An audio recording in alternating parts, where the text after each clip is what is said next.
97,449 కోట్లు. ఇవి కాకుండా కాళేశ్వరం ప్రాజెక్టుకు రాష్ట్ర ప్రభుత్వం ఖర్చు పెట్టింది. వాటి వివరాలను కూడా తీసుకొని మేము ఇస్తాము. ఈరోజు వారు సభను మళ్ళీ మీ ముందు తప్పుదో పట్టిస్తున్నారు కాబట్టి సభలో సంపూర్ణమైన సమాచారంతో అనుభవంతో ఆ సభ్యులు మాట్లాడితే మాకు ఎలాంటి అభ్యంతరం లేదు. కానీ సభ ద్వారా తెలంగాణ రాష్ట్ర ప్రజలని తప్పుదోవ పట్టించి కాళేశ్వరం అద్భుతం అని చెప్పుకునే ప్రయత్నం ఏదైతే చేస్తుండ్రో ఈ సభ ఇచ్చిన అవకాశాన్ని దుర్వినియోగం చేయడం అనేది ఇది దుర్మార్గమైన చర్య. కాళేశ్వరం ప్రాజెక్టు పూర్తి అంచనాలు నేను ఆర్థిక శాఖకు ఆదేశాలు ఇచ్చిన. రేపు మా సాగునీటి పారుదల శాఖ మంత్రి గారు మాట్లాడేటప్పుడు టోటల్గా వేసిన అంచనా ఎంత, అందులో కార్పొరేషన్ పేరు మీద మంజూరైన లోన్లు ఎంత, మంజూరైన లోన్ల నుంచి ఇప్పటి వరకు వినియోగించుకున్న నిధులెన్ని, అదేవిధంగా రాష్ట్ర ప్రభుత్వం తన బడ్జెట్ నుంచి ఖర్చు పెట్టిన నిధులెన్ని, వీటన్నిటిని వివరాలను మళ్ళీ అక్కడ చెప్తాం. కాబట్టి ఇప్పుడు నేనేం చెప్పదలుచుకున్నా అంటే వారు మాట్లాడుతున్నది లోపభూయిష్టమైన అబద్ధము. కాళేశ్వరం ప్రాజెక్టు యొక్క అంచనాలు 80,000 కోట్లు కాదు, లోన్లే 97,449 కోట్ల రూపాయలు ఆల్రెడీ లోన్లు మంజూరు తెచ్చుకున్నారు. రాష్ట్ర ప్రభుత్వం ఖర్చు పెట్టింది. మొత్తానికి వీళ్ళు వేసి అంచనాలు లెక్కలేస్తే అది ఎక్కడికో వెళ్తుంది. అదొకటి అధ్యక్ష. రెండవది, ఇంతకుముందు మంత్రులు జూపల్లి కృష్ణారావు గారు మాట్లాడబోతుంటే పాపం వారిని దబాయించే ప్రయత్నం చేస్తున్నారు. నేను 2 విషయాలు ఇక్కడ చెప్పదలుచుకున్నా. ఆర్థిక మంత్రి గారే కాళేశ్వరం మీద పెట్టిన నివేదికలో, రాష్ట్ర ప్రభుత్వం ఇచ్చిన నివేదికలో వీళ్ళు చెప్పింది కాళేశ్వరం ప్రాజెక్టు కట్టడం ద్వారా ఆ నీళ్లు రైతులకు అమ్ముతాము, ఆ నీళ్లు ఇండస్ట్రీస్కి అమ్ముకుంటాము, ఇట్లా ఈ ప్రాజెక్టు ద్వారా నీళ్ళన్నీ పైసలకే అమ్ముతాం, ఉచితంగా ఎవరికి ఇయ్యము. వ్యవసాయంతో సహా ఏం చూపించిండ్రు? ఒక్క సంవత్సరానికి ఆదాయం 5,199 కోట్ల రూపాయల ఆదాయం వస్తుంది. కాళేశ్వరం ప్రాజెక్టు కట్టి వ్యవసాయానికి నీళ్ళు అమ్ముతాం, పరిశ్రమలకు నీళ్ళు అమ్ముతాం, తాగడానికి నీళ్ళు అమ్ముతాం, మొత్తం వ్యాపారమే చేస్తాం. మా ప్రభుత్వం ఉన్నదే వ్యాపారం చేయడానికి. మా ప్రభుత్వం సేవ చేయదు, మా ప్రభుత్వం ప్రజలకు సహాయం చేయదు, వ్యాపారం చేస్తాము. ఆ వ్యాపారం ద్వారా 5,199 కోట్ల రూపాయల ఆదాయం వస్తుందని చూపించి వీళ్ళు ఈ అప్పులు చేసింది. ఈ సంతకాలు పెట్టింది ఎవరు? ఈరోజు అక్కడ కూర్చొని మాట్లాడుతున్న మాజీ ఆర్థిక మంత్రి గారు. ఇది మొదటి విషయం. రెండవది, మిషన్ భగీరథ. మిషన్ భగీరథ మీద కూడా ఈరోజు మేము ఇంటింటికి నల్లాలు ఇచ్చినాం. అసలు మీరు పుట్టినప్పుడు ఇటు ఉన్నోళ్ళని అందరిని అడుగుతున్నా, వారిని కూడా అడుగుతున్నా. 2014 కంటే ముందు మనం మంచినీళ్ళు తాగలేదా అధ్యక్ష? మన గ్రామాలలో నల్లాలు లేవా? మన గ్రామాలలో నీళ్ళ ట్యాంకులు లేవా? వీరొచ్చినాకనే శివుడి తల మీద ఉన్న గంగను భూమి మీదకి తెచ్చి, భూమి మీద ఉన్న గంగను కాళేశ్వరంలోకి పారిచ్చి, కాళేశ్వరం ఉన్న గోదావరి జలాలను మన ఇంట్లల్లో నల్ల ద్వారా ఇచ్చి మన జీవితాలు ధన్యమైనట్టు, అదేదో వీళ్ళు అద్భుతం చేసినట్టు, అదేదో ఉచితంగా ఇస్తున్నట్టు, ఈ ఉచితంగా ఇవ్వడం ద్వారా తెలంగాణనే దేశానికి నెంబర్ 1గా ఆదర్శంగా ఉన్నట్టు ఈ సభలో నించొని, బయట రాజకీయ ఉపన్యాసాలు ఏమి ఇచ్చుకున్నా మనకేం అభ్యంతరం లేదు అధ్యక్ష, కానీ సభను మిస్లీడ్ చేసే విధంగా శాసనసభ వ్యవహారాల శాఖ మంత్రిగా గతంలో పనిచేసి ఆ అనుభవాన్నంతా ఉపయోగించి సత్యదూరమైన వార్తల్ని ఇక్కడ చెప్పడానికి ప్రయత్నం చేస్తున్నాడు. అందుకే మిషన్ భగీరథ మీద కూడా నేను చెప్పదలుచుకున్నా అధ్యక్ష. ఇది 2019-2020 సంవత్సరంలో వీళ్ళు రూరల్ హౌస్ హోల్డ్కి అమ్మడం ద్వారా 1,030 కోట్లు సంపాదిస్తామని, మున్సిపల్ కార్పొరేషన్లో ఉండే ప్రజలకు నీళ్ళు అమ్మడం ద్వారా 169 కోట్లు సంపాదిస్తామని, అదేవిధంగా మున్సిపల్ రిక్వైర్మెంట్ ఇతర అవసరాలకు 360 కోట్లు సంపాదిస్తామని, అదేవిధంగా ఇండస్ట్రియల్ అవసరాలకు అంటే పరిశ్రమల అవసరాలకు అమ్మి 4,147 కోట్ల రూపాయలు, మొత్తం కలిపి 5,706 కోట్ల రూపాయలు ప్రతి సంవత్సరం మిషన్ భగీరథ మీద మాకు ఆదాయం వస్తుంది. మేము ఈ ఆదాయం ద్వారా మీకు అప్పులు తిరిగి చెల్లిస్తామని చెప్పి ఈరోజు బ్యాంకులను మభ్యపెట్టి తప్పుడు నివేదికలు ఇచ్చి లోన్లు తెచ్చిండ్రా? మాజీ ఆర్థిక మంత్రి గారు చెప్పాలి. లేదు, నిజంగానే ప్రజల దగ్గర వసూళ్లు చేసి తాగునీళ్లను సాగునీళ్లను వ్యాపారంగా మార్చి వ్యాపార ఆట వస్తువుగా నీళ్లను మార్చి ప్రజల సెంటిమెంటును తెలంగాణ ఉద్యమంలో వాళ్ళ పార్టీ చెప్పింది నీళ్లు నిధులు నియామకాలు నీళ్లే మొదటి సింహభాగం వాళ్ళ ఉద్యమం వాళ్ళ నాడు వాళ్ళ పార్టీ చెప్పుకున్నది.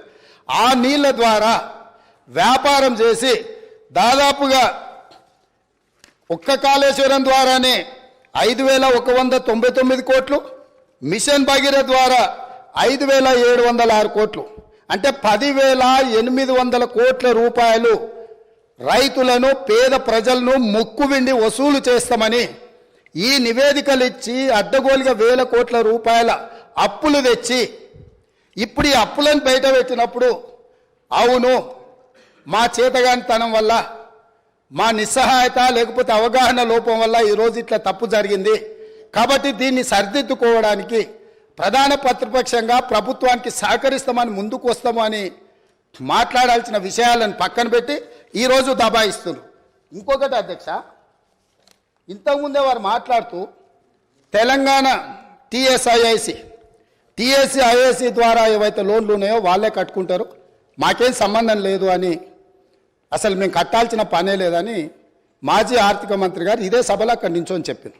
వారు ప్రవేశపెట్టిన నివేదిక అధ్యక్ష, ఇది నేను ఎక్కడి నుంచి తీసుకురాలే, మా 31 జనవరి 2023 అన్ని బెనిఫిట్స్ మేము ప్రకటించిన నిరుద్యోగ భృతి కావచ్చు, ఈ వృద్ధాప్య పెన్షన్లు కావచ్చు, ఒంటరి మహిళల పెన్షన్లు కావచ్చు, బీడీ కార్మికులకు భృతి పెంచడం కావచ్చు, ఎవ్రీథింగ్, వికలాంగులది కావచ్చు, అన్నీ కూడా నెక్స్ట్ ఫైనాన్షియల్ ఇయర్ నుంచి చేస్తామని చెప్పినాం అధ్యక్ష. డెఫినెట్గా వచ్చే ఆర్థిక సంవత్సరం ముందు నుంచి ఎన్నికల సభలో కూడా చెప్పినాను ఆ విషయం, ఇక్కడ కూడా చెప్తా ఉన్నా అధ్యక్ష. వాటన్నిటిని కూడా ఏదైతే మేము పెంచుతామని చెప్పినామో తప్పకుండా అన్నింటినీ పెంచే పెన్షన్లు, పెంచే భృతి అన్నీ కూడా వచ్చే బడ్జెట్ తర్వాత ఆర్థిక సంవత్సరం తర్వాత చేస్తాం. నిరుద్యోగ భృతికి మాత్రం కొద్దిగా టైం పడుతుంది అధ్యక్ష, అట్లీస్ట్ 5-6 మంత్స్ పడుతుంది. ఎందుకంటే అందరు లెక్కలు రావాలి, నిరుద్యోగం అంటే ఎవరు ఒక డిఫైన్ చేయాలి. ఒక గౌరవ శాసనసభ్యులతోనే అన్ని పార్టీల శాసనసభ్యులతో పిలిచి ఒక కన్సెన్సస్ డెవలప్ చేసి ఎవరు నిరుద్యోగులు ఎట్లా గుర్తించాలా, క్రైటీరియా ఏంది, ఇప్పుడు ఎన్ని రాష్ట్రాల్లో నిరుద్యోగ భృతి ఉంది, అవన్నీ కూడా మనం స్టడీ చేయాలి. ఒకసారి చేసినామంటే ఇంప్లిమెంట్ కావాలి. కాబట్టి చేసే ముందే మళ్ళీ కన్ఫ్యూజన్ లేకుండా అన్ని పార్టీల శాసనసభ్యులను పిలిచి నేనే మాట్లాడి ముందు వివరాలు తెప్పిస్తాం, క్రైటీరియా ఏం పెడదామో నిర్ణయించి ఆ ప్రకారం ముందుకు పోతాం. దానికి ఒక్కదానికి మట్టుకు డెఫినెట్గా 4-5 మంత్స్ 5-6 మంత్స్ టైం పడుతుందని కూడా ఈ సందర్భంగా నేను మనవి చేస్తా ఉన్నా అధ్యక్ష. వీటన్నిటి మించి ఈ పంచాయతీరాజు నేను మళ్ళా ఒకసారి గౌరవ శాసనసభ్యులకు మనవి చేస్తా ఉన్నా, దయచేసి ఎవరో వచ్చి మనకు ఎవరు సాయం చేయరు, మనకు మనమే సాయం చేసుకోవాలి. ఒక క్లీన్ స్టేటు, గ్రీన్ స్టేట్ తయారు కావాలంటే ఎవరు చేయరు అధ్యక్ష. కాబట్టి ప్రభుత్వం కొంచెం కఠినంగా వ్యవహారం చేసైనా తెచ్చిన చట్టాన్ని చాలా పటిష్టంగా అమలు చేస్తాం. అందులో కొత్త సెక్రటరీలకు అయితే ప్రొబేషన్ పీరియడ్ కూడా పెట్టినాం. వాళ్ళు సరిగా అనుకున్న టార్గెట్ చేస్తేనే ఆ ఉద్యోగం రెగ్యులర్ అయితే తప్ప వేరే కాదు. కాబట్టి దాన్ని కూడా గట్టిగా అమలు చేయడంలో గౌరవనీయులైనటువంటి శాసనసభ్యులు పాత్ర వహించాలని నేను కోరుతా ఉన్నా. రైతులకు సంబంధించి చెప్పినాను అధ్యక్ష, నేను 100కు 100% భూ రికార్డుల ప్రక్షాళన చేసి ధరణి వెబ్సైట్ను ఫోర్స్లోకి తీసుకొచ్చి ఈ ఆర్థిక సంవత్సరంలోనే, కొత్త వచ్చే ఆర్థిక సంవత్సరంలో డెఫినెట్గా దాన్ని అమలు చేస్తాం. రైతులకు ఎటువంటి బాధ లేకుండా పొద్దుగూకులు ఎంఆర్ఓ చుట్టూ, విఆర్ఓ చుట్టూ, ఆర్ఐ చుట్టూ తిరిగి అవసరం లేకుండా చేస్తామని మనవి చేస్తా ఉన్నాం. అది సాధిస్తాం అధ్యక్ష, డెఫినెట్గా ఆ ప్రకారం చేస్తాం.